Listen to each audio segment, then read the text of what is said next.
Hey, I'm Ann Tilley. I am a textile mentor here at the Forge Makerspace, and today I'm going to walk you through how to use the Consew industrial walking-foot machine.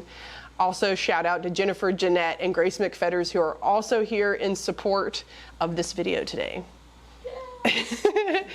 So this machine is similar to our other Consew single needle machine. It is an industrial single needle machine, but what it does differently is that it has a walking foot. So on a standard single needle machine, you have a stationary foot, which is this thing right here, and you have these feed dogs underneath the foot that as you stitch, they start walking forward and they walk the fabric. So actually you can kind of see here how that foot moves forward, right? And that's the thing that's pulling the fabric through the machine. So you have a stationary foot and you have these feed dogs that are bringing the fabric through the machine. Now the problem that can happen is that this stationary presser foot can keep, it can smush your fabrics and make your fabrics feed unevenly through the machine.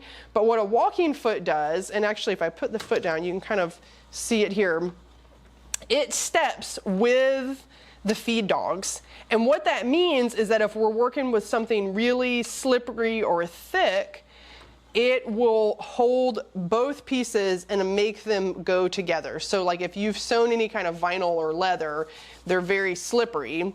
And so this kind of makes sure that they stay evenly as they're being sewn through the machine. So this is a great machine to have access to here at the Forge. It is also, if you can't tell, very heavy duty. So we can sew very, very thick things on this machine. We can sew leather on this machine. We can sew car upholstery, a lot of options here, backpacks. I had a member in here that had broken the leash to their dog's collar and they were able to reattach it through this machine. So very cool machine to do the thick stuff. You can do sort of thick stuff on the Consew Binder Plus, but you kind of, once you get past like a heavier denim, you're going to want to switch to this machine. So first thing we need to do is locate the on button. Where it at? Oh, here we are. So first thing we'll do is turn the machine on. All right, it's got a humming motor, clutch motor. Okay, in terms of winding the bobbin, this is going to be exactly like the way that you wind the bobbin on the Consew Binder Plus machine. So you can reference that video for winding your bobbin, but it's the exact same system here where you push the bobbin onto the holder here, and then you push this forward to tell the machine, I want to wind a bobbin, okay? So I'm not going to walk you through that right now. We're going to just go with threading the machine. Okay, and I'll turn this off for now.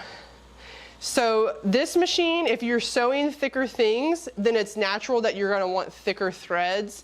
This bonded nylon is a preferred choice. Because this is a heavy duty machine, you probably are, if you try to use a really thin thread, it will break. So you might find that you need to stick with these like bonded nylon thick threads. So you're going to put your cone onto the cone holder here and go straight up, and from back to front, you're going to thread your needle for this take-up arm. And I might just pivot this so that I can see it. There we go, and push it back into place. Okay, now we're coming towards the machine. We're going to go through this little hole here back to front, and then we're going to thread through this tunnel. And this is basically just a fancy thread guide. Okay. Now here we're going to weave between these holes here. So I'm going right to left, bringing the thread around, go right to left again, bring the thread around, and one more time.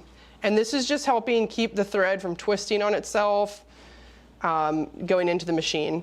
So now we're finishing right to left, and we're going to come up and over, and this is our tension disc for our needle thread, so it's really important that your thread makes it in the tension disc. I was just going to hold this tight and make sure it really gets in there. Now you're going to come down to this second sort of tension disc here. So we've gone up and to the left and down. And now we're coming to the right and down and around here.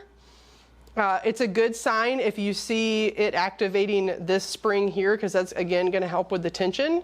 And then we're going to go up into this thread guide here. So you don't have to thread it, you can just kind of pop it around like that.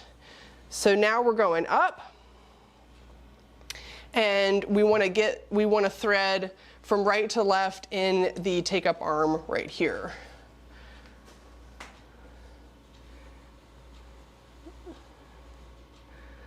Okay, yep, this is looking good. See how that tension spring is functioning? That's a good sign. I can feel the tension on here. So we've got a second guide here, and you can just pop it in here like that. You're gonna come down here, and actually this pad is sort of, you can lubricate the pad, and it's only for if you're sewing at such high speeds that you need to lubricate your thread, which probably no one is ever gonna use here. It's just part of the industrial high speed when this machine was being used all day, every day. So that's what that pad is for. You've got one more thread guide here at the very bottom that's just leading to the needle. And then you're going to thread the needle again from left to right on this machine, just like with the Binder Plus. If you find that you're having trouble, it can help to get a fresh cut on your thread, or even lick the thread.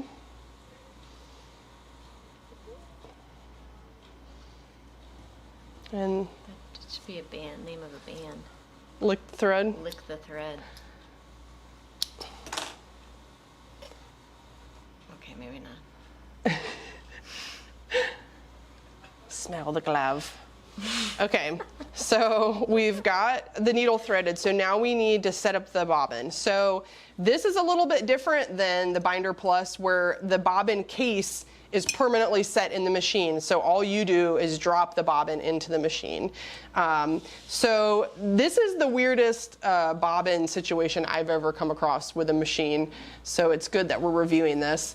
But to set the bobbin in the machine, the first thing that you'll need to do is pop up this little arm. We should do yoga for the fingers. Cut the thread and adjust screw. Remember to stretch out your fingers, kids. 1, 2, 3, 4, 5. And keep them mobile. The bobbin's thread release will cause wheel to disengage.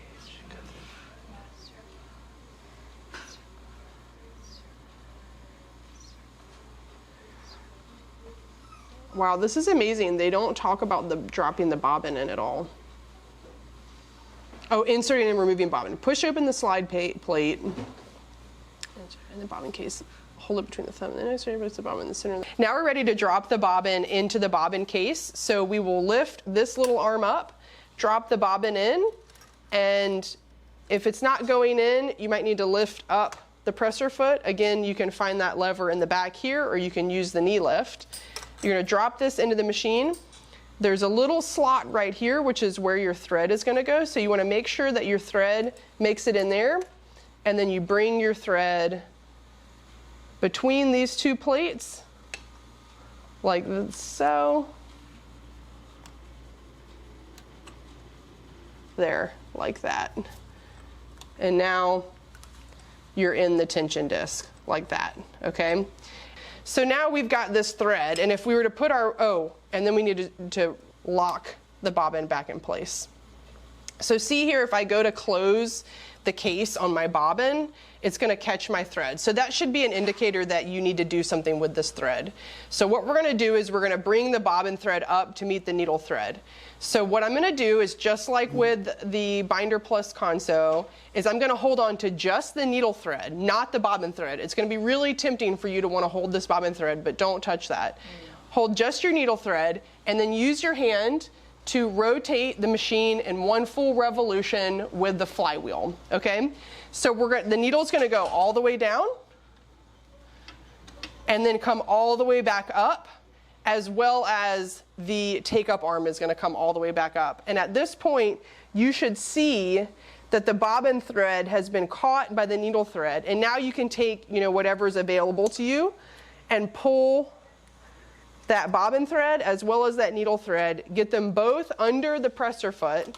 Now you can close your plate, put your presser foot down, and you're ready to start sewing. Again, just like with other industrial machines, you have a knee lift here to raise and lower the presser foot, or you've got the manual one in the back here that just lifts straight up. And that's it. Let's do a quick stitch so you can see how it runs. Here's one of our test swatches. Okay, so I'll lift the presser foot up and I'll run this through the machine. The only other functions that this machine has is it has a reverse. So again, you have to hold this down all the time for it to engage. And then as soon as you lift it up, you'll go forward again. I believe there is a way to adjust the stitch length. I have not had success with it yet, but it has something to do with this right here. Another good reference for anybody that wants to learn more about using this machine is that if you Google this model number right here, okay? So if I type in Consew 255 RB2 sewing machine manual,